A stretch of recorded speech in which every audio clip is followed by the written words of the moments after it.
At this time, the tragic circumstances yesterday afternoon, so close to Christmas time, and our sympathies with the families who have lost loved ones in this incident. I'd also like to say that we are supporting the families. We have specialist trained officers who are linking in with the families at this time to offer them as much support as we possibly can.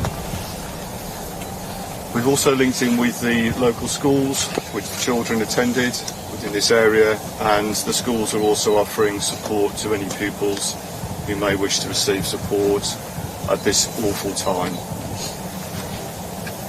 Our officers were quick to respond at the scene yesterday afternoon, and having worked very closely with our colleagues from other emergency services, went into the lake itself to help rescue the children and to try and assist them as quickly as we possibly could. We've worked very closely with our colleagues in West Midlands Fire Service and also in West Midlands Ambulance Service, and this has been a real joint effort. It is incredibly sad that we do not have any better news for you today regarding yesterday afternoon's incident. That's all I have to say at this moment in time. I'm going to pass over to my colleague now from the fire service, and then we'll be open to take any questions. Thank you, Richard. We are deeply saddened by the death of 3 boys who were rescued by our firefighters yesterday here at the lake in Solihull. The boys' deaths are a tragedy beyond words, and the thoughts and heartfelt sympathies of everyone here at West Midlands Fire Service are with their families, friends and the wider communities at this distressing time. Yesterday's incident is a stark reminder to us all of the dangers of open water, especially during the winter months.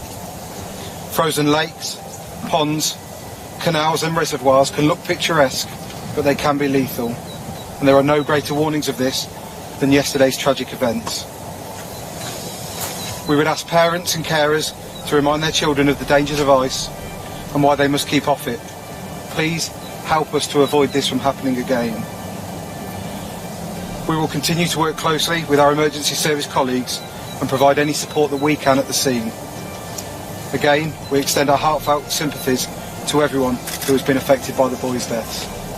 Thank you. So, from my understanding is, yes, police officers did go into the water. They were joined by other members of the other emergency services. Some of the officers went in waist deep. One of my officers was trying to punch through the ice to actually rescue the children themselves. That officer, as a result of that, had some mild hypothermia yesterday. I'm pleased to say that he's now been released from hospital and he's absolutely fine. In relation to, and I'm sure again you'll understand, we're still trying to work through all the details that came into us last night. We've got quite a few witnesses that we need to speak to, and we're currently still working through that at the moment. I'd just like to take this opportunity just really to make an appeal that if anybody has any information or saw any events that took place yesterday afternoon leading up to this tragic incident, if they could go onto our West Midlands Police website. There are contact details on there on how to get in touch with us, and then officers will be in touch in due course. But we're still trying to piece together exactly what happened.